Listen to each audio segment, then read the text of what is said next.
Good afternoon, everybody. I'd like to welcome the Mayor and Mayoress, Councillor Whitehead, Roy Lewis, Paul Philp and David Brown from Solent Stars. I would like to thank you all for coming this afternoon, and I hope you'll take the opportunity to look around at our display.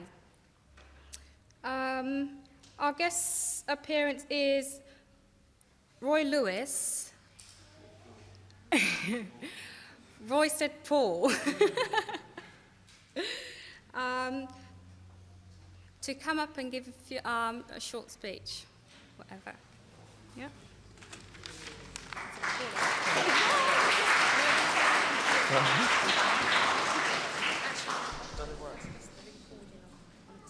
Okay. All right. Well, good afternoon, Mr. Mayor, Mrs. Mayor, councillors, and ladies and gentlemen. In the past, when we talk about basketball, a lot of people think automatically, oh yes, that netball sport, you know, and we play in short skirts. And we actually don't. If I give you a little bit of a background towards our team, and some of the players who play in the team, and also some of the players who play in the league. We've been here in Southampton now for about 6 years, and in that time we have achieved a great deal. You know, we were one of the best teams in the country, and also in Europe. And what I'd like to put across to you today, in the league when it first started, there were very few West Indian players around. And 10 years or 14 years on now, we see a lot of West Indian players playing, and they're extremely good players. And to the stage where some of them now are probably the highest paid players in the league. There's a lot of money that's come into the sport. Let me introduce our two players that have been here today. We'll start with Dave Brown. Dave Brown came to us from Birmingham. And when he first came down here, we couldn't understand a word he was saying. And he was playing in a very important position, and we couldn't understand him. So what we do, we let him go in a little corner and shoot his famous jump shot. We have a nickname for him. We call him Downtown Brown. And his job is to score points from a long way out. Roy Lewis came to us about 3 years ago, and we call him the speed merchant. And it makes my job very easy when I play with him, because all I do, I stay underneath my basket, give it to him at the halfway line, it's all over, I don't have to run any further. But he's one of the quickest players in the league, and you know, he earns his money from his speed, and also is a very talented player. Looking at the events that you've got coming up here, you know, we would like to be a part of this. Since we've been here, we've never been approached to do anything with the community down here, the West Indian community down here. And, you know, we'd like somebody to come forward and say, you know, help us. Because there are quite a few West Indian players in our team. And in Portsmouth, about 90% of the team are West Indian. So if we can get them along as well to help out, you know, we'd love to do that. But, you know, I'd like to say, well, good luck with the project and the events you've got coming up, because it seems like you've got a full program here, and it's going to be all worthwhile. And I think if we all get down and muck in and help as best as we can, then we can achieve a great deal. I think, you know, a lot of people here have got experience in many different fields, and it's all about putting your experience together and going for one goal. But, you know, I just wish you all the best, and thank you for having us.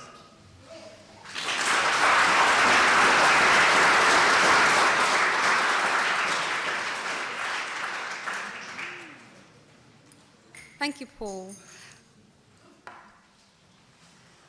I'd now like to call upon the pupils of Deanery School, who are going to show us flags of the Caribbean islands, and two of the pupils are actually going to read a bit about what the islands are.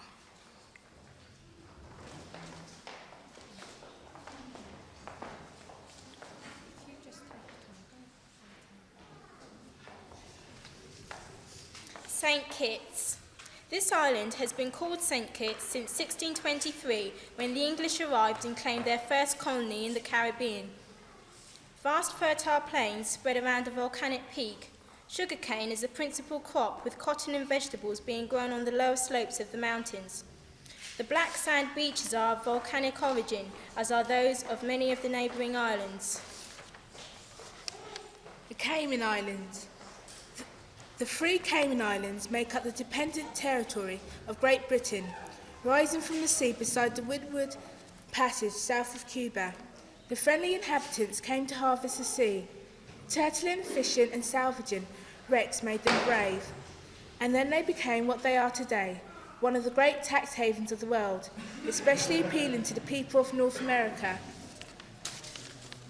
Trinidad and Tobago. Southernmost of the Caribbean islands, Trinidad is only 16 miles off the Venezuelan coast. The mountainous island has peaks which rise more than 3,000 feet above sea level and 7 lovely rivers that keep the fertile land green with forests and farms. Trinidad gave the world the steel band and is also recognised as the home of calypso, the folk songs of the Afro-West Indian. Today, Trinidad is the most industrialised and wealthiest island in the Caribbean. Sugarcane, cocoa, rice, bananas, citrus fruits, copra and many other forest products are exported. Asphalt is a major export, and the island is today the second largest source of oil in the Commonwealth. Montserrat. Once a land of fertile sugar and cotton plantations, tomatoes, cotton and cattle are the principal crops today. With an influx of Canadians and Americans making their second homes here, there is a new boost in the economy. The beaches are black volcanic sand, and hot sulphur springs are to be found in the mountains. Plymouth, the principal town's main day, is Saturday, when all the black backcountry people bring their produce to the town's green market. St Lucia. St Lucia is enclosed with great beaches and splendid mountain scenery, plus good harbours. The people speak English and French, the island having changed hands between the British and the French some 14 times. The island became a British colony and is self-governing today. Castries, the capital and major city, has a fine deep water harbour, often filled with large ships and sailing vessels. The British Virgin Islands. There are about 40 British Virgin Islands, of which only 17 are inhabited. Tortola is the largest with about 9,000 inhabitants. The next is Virgin Gorda with approximately 1,000 people. The islands are mountainous and tranquil. They embody many people's dream of the serene, remote South Sea island. Total population is a little more than 11,000, and they have been under British rule for over 300 years. Antigua. Antigua is an island fringed by some of the finest beaches in the Caribbean. The soil is fertile, with fields and pastures and low rolling hills. The capital, Sian Jones, a bustling port city, has an excellent deep water harbour. Visitors find all they need for the perfect vacation. Guyana. The capital of Guyana is Georgetown. Because Guyana is on the South American mainland, many people mistakenly assume that it is not a Caribbean country. In fact, it shares many features, and not only cultural, in common with the rest of the Caribbean. For example, slavery experience. Cuba. The Republic of Cuba lies 90 miles south of the Florida Keys and consists of one long narrow island and numerous smaller islands. This is a green and flowering land with splendid stretches of white sand beaches and mountains on the north coast which drop sharply into the sea. The majority of workers in Cuba are engaged in agriculture, fishing and mining, though industry is expanding. The principal crops are sugar, tobacco, coffee, rum and molasses. The waters are rich in fish, which makes up a large part of the Cuban diet, and there is a large fishing fleet. Barbados. This small island has a quiet cultivated countryside that suggests southern England transplanted to the tropics. Combine an 18th century atmosphere with a mild climate, many miles of white sand beaches, interesting villages and rolling hills, and you have the secret of Barbados. Jamaica.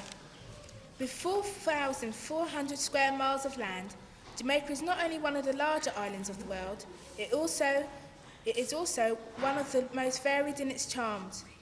White sand shores gave way to lush green vegetation, which changes as the observer moves from lowlands to the Alpine heights.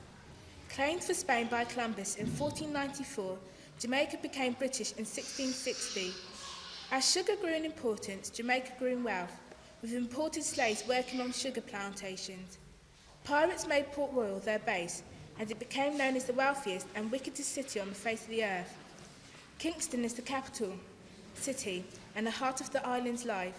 Places to visit are the Royal Botanical Gardens, with historical remains of Port Royal and Spanish Town. The mountainous island has 5 distinctly different resort areas, all linked by good roads. Tourism is one of the island's major industries, and Jamaica has plenty of natural and man-made attractions. Grenada. Known as the Spice Island of the West, almost a third of the world's spices are grown here. The air is fragrant with the smell of cinnamon, vanilla, ginger, mayberry and nutmeg. Grenada has a magnificent coast, and the mountainous interior of the island is every bit as interesting as the shoreline. Roads and paths lead into a dramatic landscape, complete with waterfalls, orchids, and even a volcano with a lake in the crater. Although Grenada is one of the British Windward Islands, it has a French flavour. Puerto Rico. Ponce de Leon gave the island its name, which literally means rich or beautiful port. It was a Spanish possession until it became United States territory in 1899. Puerto Rico is 100 miles long and 40 miles wide, with fine mountains, a warm, crystal clear sea, spectacular beauty, and a kind climate. St. Vincent.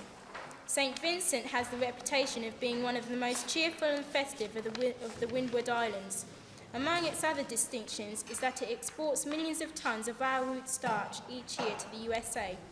It is a beautiful island, 18 miles long and 11 miles wide, and is said to resemble Tahiti. The Caribs call this St. Vincent Haroun, or Land of the Blessed. Bermuda. Lying 25 miles north of Antigua, Bermuda is a 62 square mile coral island with a large lagoon on the western side. The population of a little over 1,000 mostly make their living by fishing and catching lobster. Bermuda is a sportsman's paradise for deer, wild pig, pigeons and ducks are plentiful.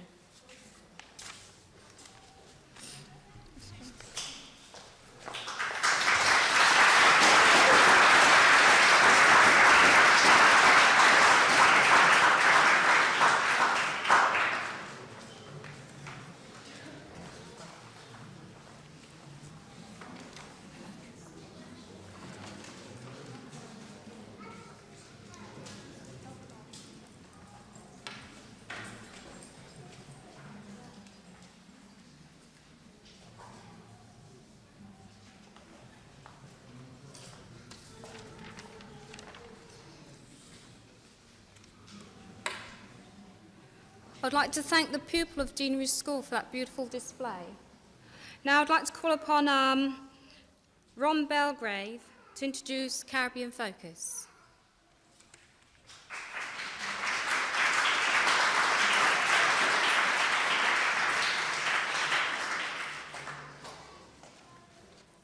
Good afternoon, everyone.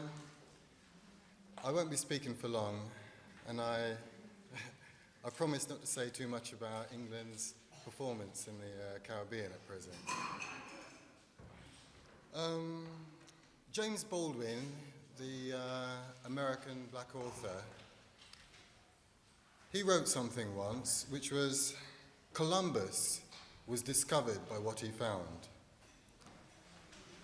Many of us have learned in our history lessons that Christopher Columbus, the Spanish navigator, that he discovered the Caribbean. Well, I'd like to say first of all that a long time before he discovered it, there were actually people living there, and we could more or less say that they discovered it.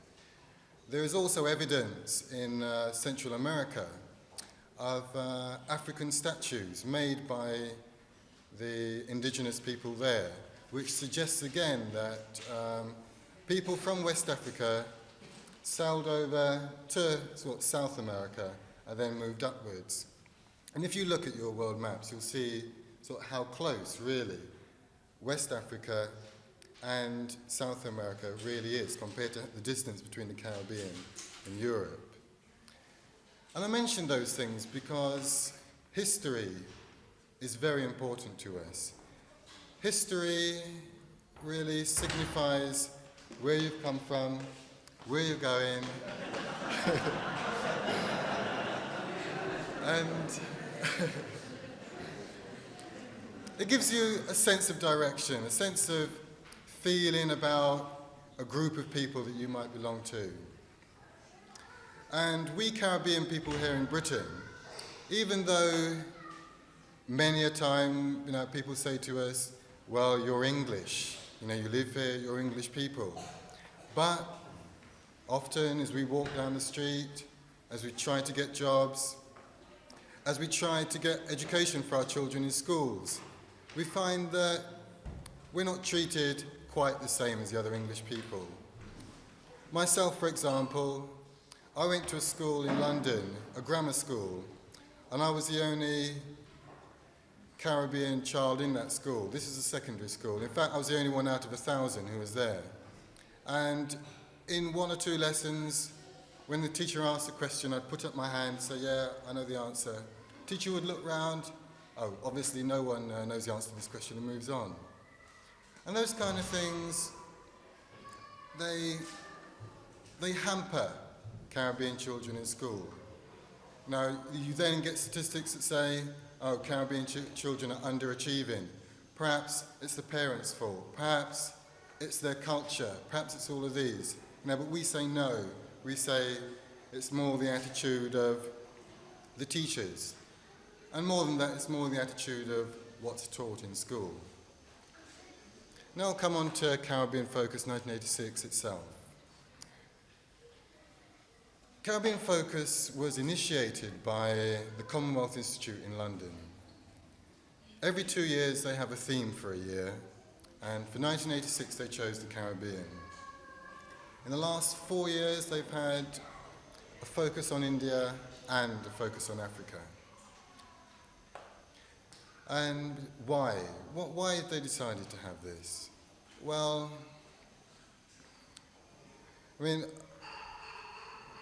in school, again, Caribbean people in England, in fact, anyone in England, learns very little about the Caribbean. Most of the education about the Caribbean actually comes through television adverts saying, come visit Jamaica, come visit Barbados. We have sun, sea, sand, palm trees, happy people, rum, you come and have a good time. And that's education about the Caribbean itself. And education about Caribbean people in Britain, again, there's very little in school. How people get educated is through the media. You look on television news or in the newspapers, see Caribbean people involved in riots, Caribbean people involved in drugs, crime, and all these negative things. And what we want to show to you, or to the people of Southampton, throughout this 8-month period, April till November 1986, is that our societies are as wide, as deep, as broad, as complex as the other European societies. We have the good, the bad, we have the left wing, the right wing, the middle wing. We have all sorts, and we want to show now that we have an immense variety. We want to, bring over or bring down from London, from anywhere, exhibitions about our crafts, our heritage, what we've achieved in England and elsewhere. So the aims of Caribbean Focus are threefold. First of all, to educate the general population of Britain better, to explain to them Caribbean achievements both in the Caribbean and in Britain. And secondly, and perhaps in some respects more importantly, is to give self-confidence to the Caribbean people in England. Because it's a kind of what you might call a psychological thing, a psychological warfare maybe, perhaps even a psychological racism, that because we are taught so little about ourselves, and when I say ourselves, I mean we Caribbean people, because we know so little about ourselves, about our background, about things that we have achieved. It ends up that we are, perhaps as a group of people, not as strong in our will as we could be. We're lacking of a confidence. So therefore, when things happen, like when you go for a job and there's some discrimination, when you walk down the street and someone leans out of the car and says something, it ends up that we're not mentally, we don't get together to say we're going to fight this, we're going to fight that. Because psychologically we've been undermined for so long. And that undermining can be rectified by what you might call community education. And this is what we're going to do here. In fact, Caribbean Focus is a national project. There are 30 or 40 committees up and down England who are doing the same as we are today, who are opening up their 1986 Caribbean Focus programme with a whole wealth of activities. And as mentioned, you've seen the programme that you have with you. We've got events that are entertaining, but at the same time educational. I actually haven't got a copy of the programme in front of me, so I can't remember everything that's going on. But say, for example, thank you very much.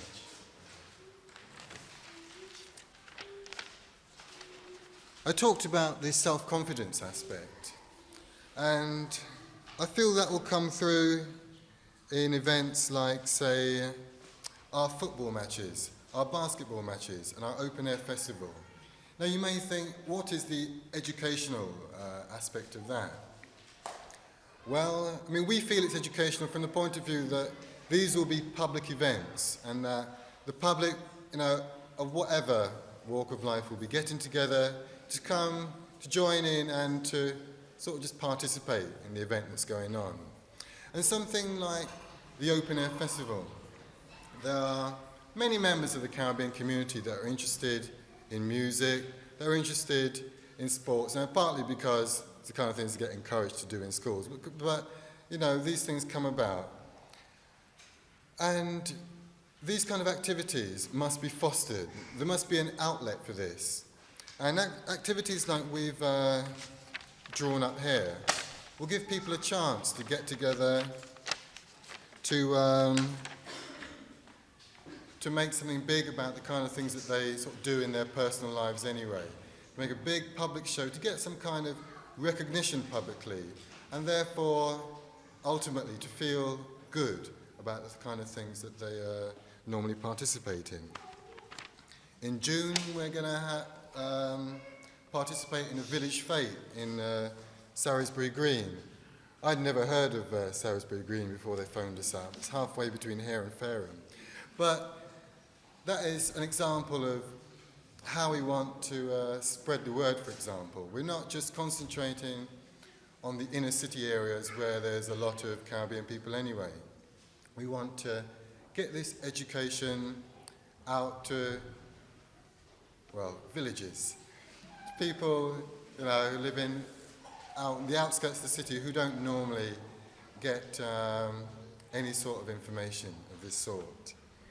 The People's Photographic Exhibition, that will be a kind of record of day-to-day life of Caribbean people.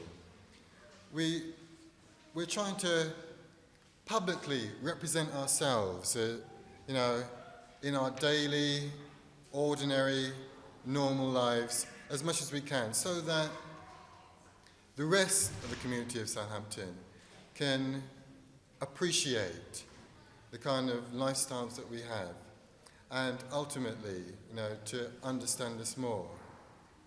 And the culmination of the general population education and bringing about a self-confidence of the communities, we feel leads to the third aim of Caribbean Focus, which is, and to use that phrase, to improve race relations in this country.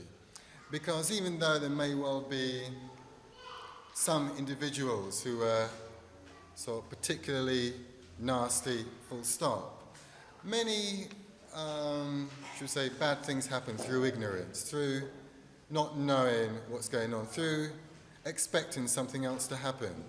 And we feel that Caribbean Focus will go some way towards a general sort of getting rid of that ignorance, a general consciousness raising.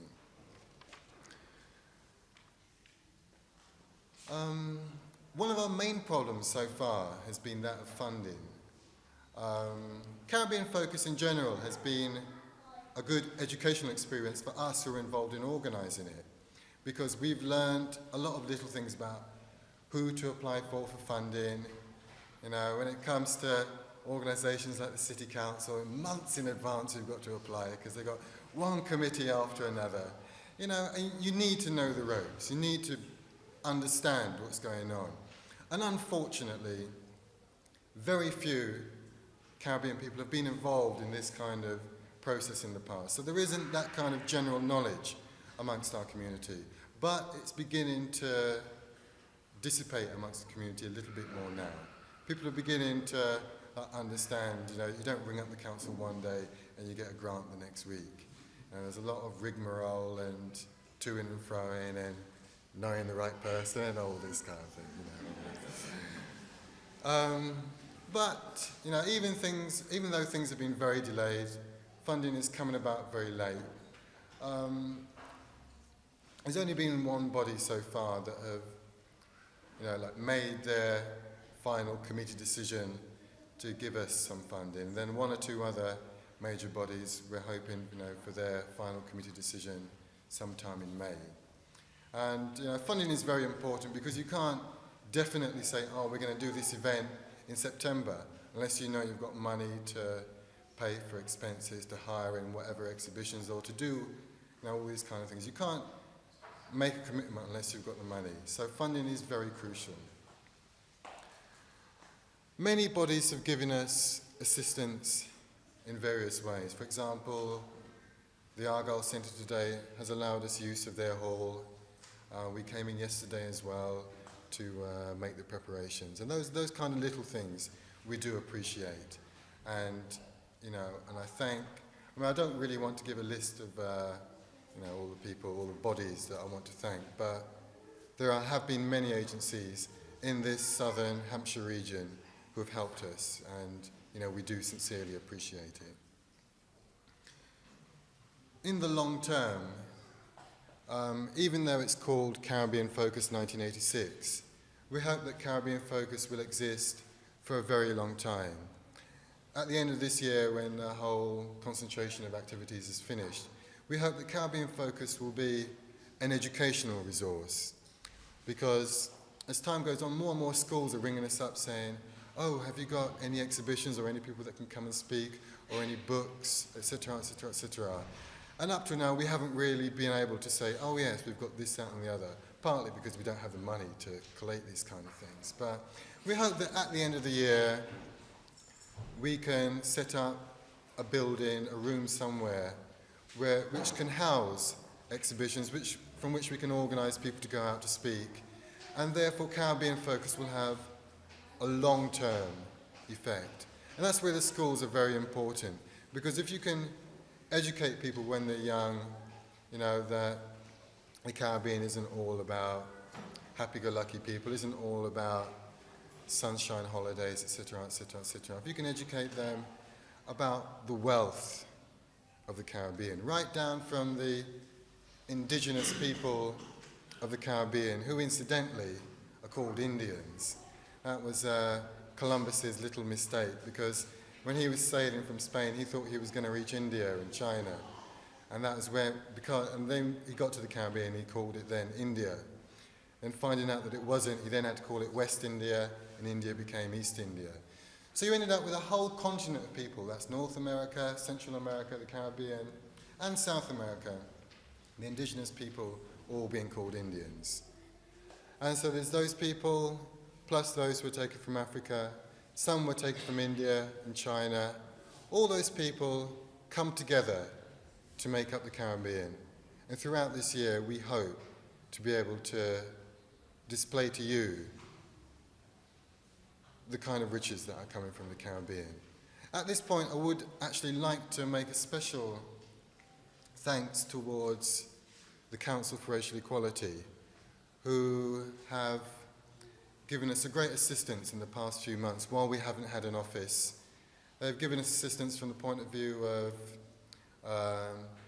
teaching us who to approach for this, that and the other, allowing us to use their facilities, until the time now where we've been able to move into the Afro-Caribbean Youth Association office on Mount Pleasant Road, and we're just getting that building there sorted out. So I would like to make a special thanks to the CRE for that, and thank all those people who've been involved in organising Caribbean Focus, because we all do it voluntarily, and we enjoy it because we're happy about what the results are going to be. But, you know, it's still, you know, a commitment that people have got to make, that give up their time. I would like to thank all those who've been involved over the months in preparing Caribbean Focus. And finally, I'd like to thank you all for coming here today, for showing an interest, for coming forward to perhaps learn something more. And we hope that you'll go out and tell other people that you know about Caribbean Focus and encourage them to come along to our events during the year. Thank you very much.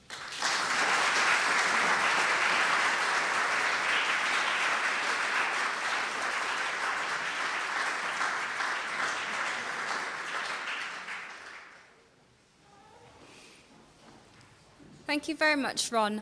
On the right-hand side of the hall here, you'll see the Caribbean Heritage Project display. And we'd like to have Sian Jones to give a brief talk about what it's all about.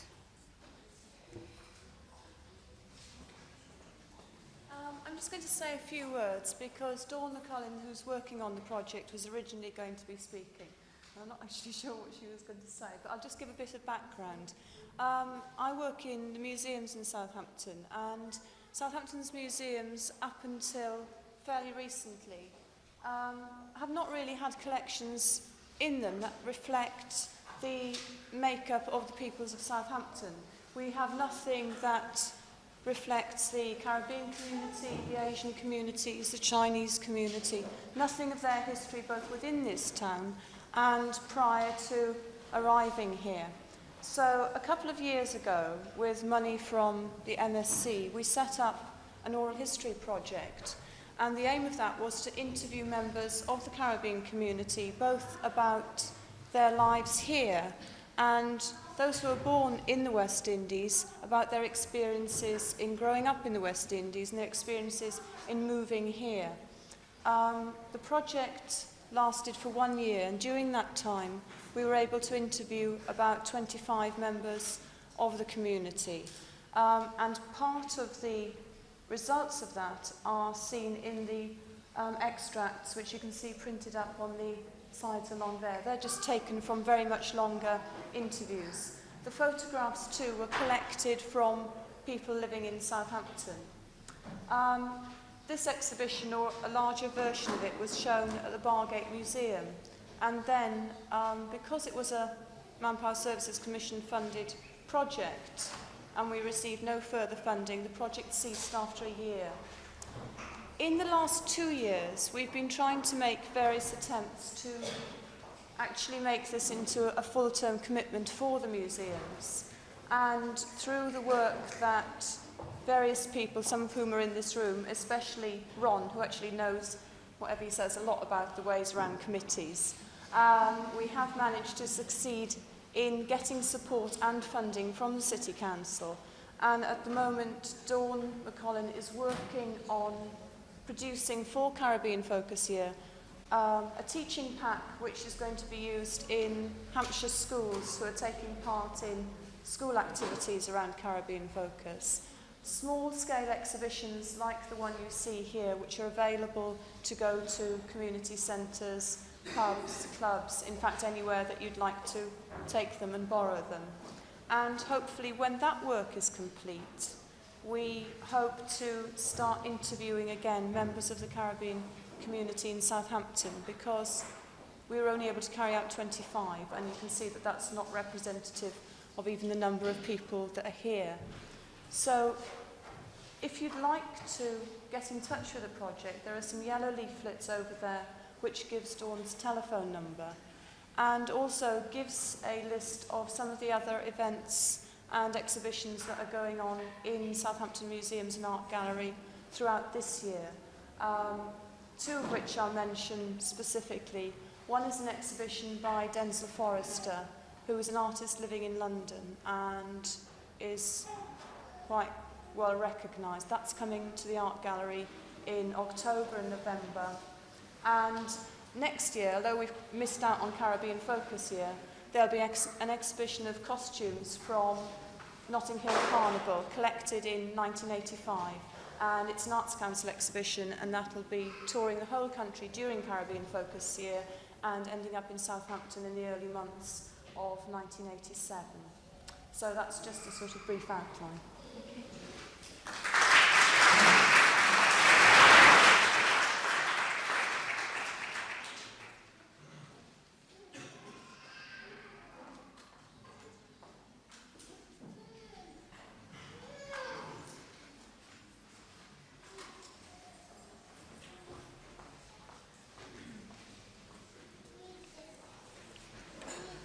Thank you very much, Sean. I'd like to round up by saying, if you could all stay behind for a short while, tea and coffee will be served, and if you view the display that we've got on show. Also, there's a donation box at the back. If anything to spare towards Caribbean Focus will be appreciated. Thank you.